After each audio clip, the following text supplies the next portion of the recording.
Hello everyone, welcome to all of you in geopolitics. Now Trump ने officially silver jubilee complete कर ली है इस क्लेम की मैंने इंडिया पाकिस्तान की वॉर रुकवाई थी। जनरली लोग एक दो बार क्लेम करते हैं, लेकिन ट्रंप ने भारत पाकिस्तान के इशू को लेकर पूरे 25 बार क्लेम किया है कि मैंने वॉर रुकवाई है। लेकिन इस बार ये जो क्लेम किया है ट्रंप ने, इस बार की जो टाइमिंग है वो बहुत खास है, क्योंकि यूनाइटेड नेशन की सिक्योरिटी काउंसिल का एक सेशन चल रहा था जुलाई मंथ का, जिसे पाकिस्तान की प्रेसिडेंसी में होल्ड किया गया है। इसी में ये क्लेम ट्रंप ने किया है, लेकिन पाकिस्तान को यहाँ भी मुंह की खानी पड़ी। ये जो सारा कुछ इंसिडेंट हुआ है यही मैं आपको अपनी इस वीडियो में बताऊंगा। पॉसिबल हो सके तो इस वीडियो को एंड तक देखना।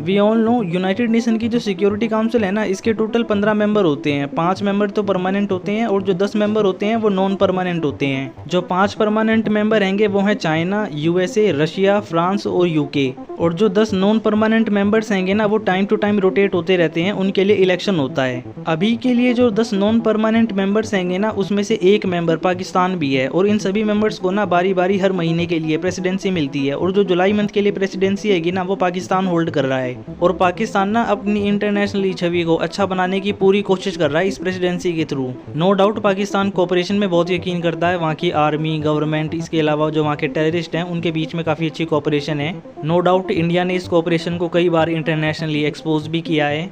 लेकिन पाकिस्तान अभी एक नई तरीके की कोऑपरेशन कर रहा है यूएन के बीच में, और जो सब रीजनल ऑर्गेनाइजेशन होते हैं जैसे कि ओआईसी, इनके बीच में एज अ मीडिएटर की। अपार्ट फ्रॉम दिस मल्टीलैटरलिज्म को प्रमोट कर रहा है, ताकि जो पीस के थ्रू डिस्प्यूट्स को रिजोल्व किया जा सके। पाकिस्तान तो अपने एजेंडा को हमेशा की तरह प्रमोट कर रहा है इन दोनों इनिशिएटिव्स के नाम पर, जैसे कि कश्मीर का इशू। हाँ, इस बार भी कश्मीर का राग अलापा पाकिस्तान ने, लेकिन बीच में ट्रंप भी कूद पड़े। यूएस ने यूएनएससी के लिए अपनी एक स्पेशल एम्बेसडर अपॉइंट कर रखी है उन्होंने, प्लस पाकिस्तान के जो वाइस प्रेसिडेंट हैंगे, जो कि फॉरेन मिनिस्टर भी हैंगे, इशक डार, दोनों ने मिलकर एक कमेंट किया। और कमेंट में पाकिस्तान ने यूएस को अपीज करने की कोशिश करी, प्राइमरली ट्रंप को, कि कैसे उन्होंने रवांडा और कोंगो के बीच में, ईरान इजराइल के बीच में और पाकिस्तान और भारत के बीच में वॉर रुकवाई है। इंडिया ने पहले भी कई बार रिजेक्ट किया है कि यूएस की तरफ से कोई भी मीडिएशन नहीं हुई थी, और इंडिया पाकिस्तान की जो वॉर है वो पाकिस्तान की साइड से रुकी थी जब एक कॉल आई थी।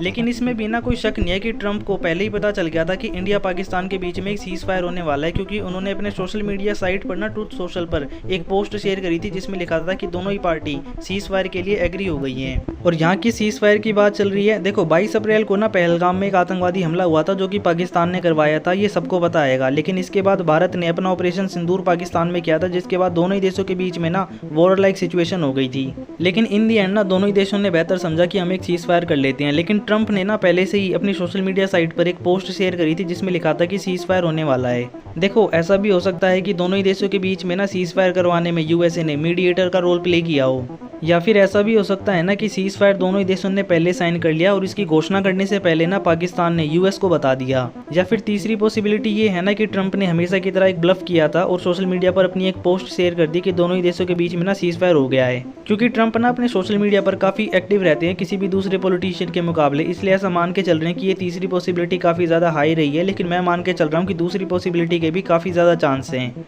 अब देखो, यहाँ पर एक्चुअली में क्या हुआ है ये तो आने वाला वक्त बताएगा, जब तीनों ही देशों में से कोई बड़ा डिप्लोमेट रिटायर होगा और कल को अपनी बायोग्राफी लिखेगा जिसमें वो फैक्ट्स अवेलेबल करवाएगा जो अभी मीडिया में प्रेजेंट नहीं है। लेकिन अगर ऐसा एक बार को मान के भी चलते हैं कि ट्रंप ने सीज फायर करवाया है, तो इंडिया इस तरीके से उसको बार बार निगलेक्ट नहीं करता, क्योंकि पाकिस्तान बार बार हाईलाइट कर रहा है कि ट्रंप ने सीज फायर करवाया था। इसकी 2 मेन वजहें हैं, और ट्रंप ऐसा बार बार कर रहे हैं इसकी भी मैं कुछ वजहें मानता हूँ, मैं आपको वो बताता हूँ। जितना ट्रंप की पर्सनैलिटी को मैंने स्टडी किया है मैंने एक बात ऑब्जर्व करी है, ट्रंप की आदत है कि क्रेडिट लेने की, जो किया है उसकी भी और जो नहीं किया है उसकी भी।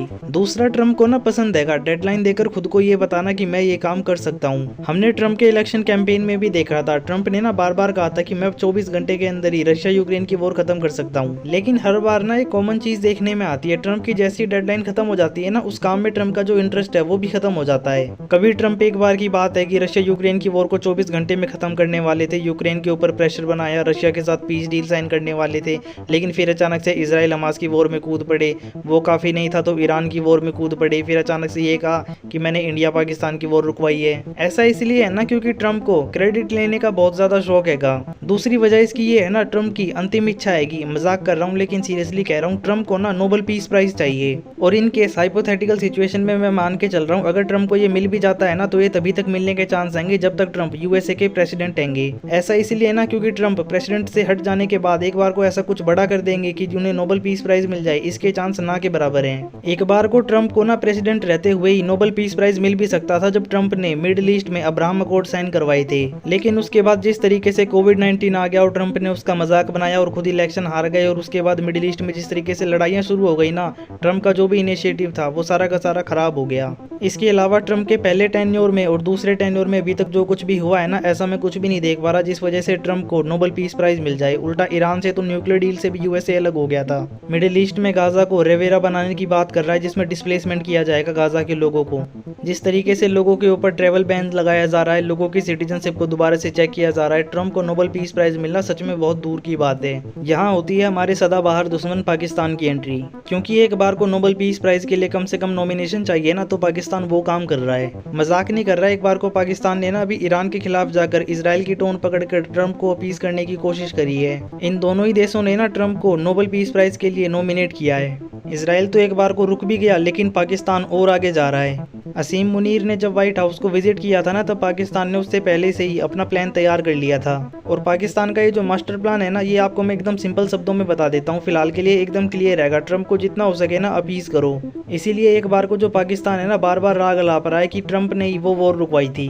और इस सब के बदले में पाकिस्तान को क्या मिलेगा? देखिए, पाकिस्तान ना फिलहाल के लिए सिर्फ आशाएं लगाए बैठा है कि हमें भी कुछ मिलेगा और कुछ मिलेगा में ना पाकिस्तान ये सोचकर बैठा है कि ट्रंप जिस तरीके से अपने पहले टेन्योर में कई बार ये कह देते थे ना कि मैं कश्मीर का इशू रिजोल्व करवा सकता हूँ, ठीक वैसा ही कुछ वो सेकंड टेन्योर में करने की कोशिश करें। इसके अलावा ना नजरों का खेल है। पाकिस्तान को अच्छे से पता है जियोपॉलिटिकली उसकी कोई ज्यादा कुछ खास बड़ी इंपॉर्टेंस है नहीं इस रीजन में।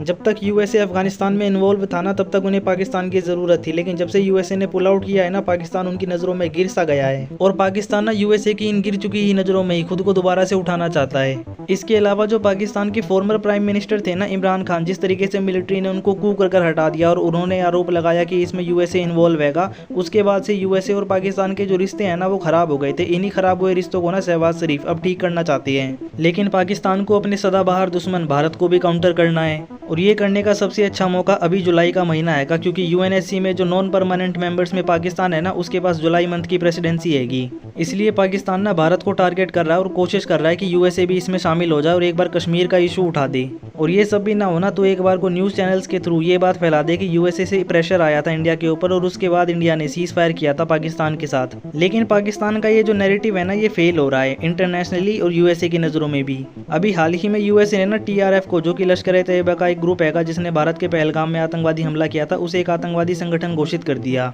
और ये पाकिस्तान के लिए ना मेजर एम्बेरसमेंट हैगी और ट्रंप ने भी दिखा दिया मुझे बेवकूफ़ बनाना इतना आसान भी नहीं है। खैर, पाकिस्तान जुलाई के इस महीने में जब तक प्रेसिडेंसी उसके पास हैगी ऐसी कोशिशें और भी करता रहेगा और उन पर वीडियोस मैं बनाता रहूँगा। फिलहाल के लिए ये है इस वीडियो का end. See you in next one. Till then have fun.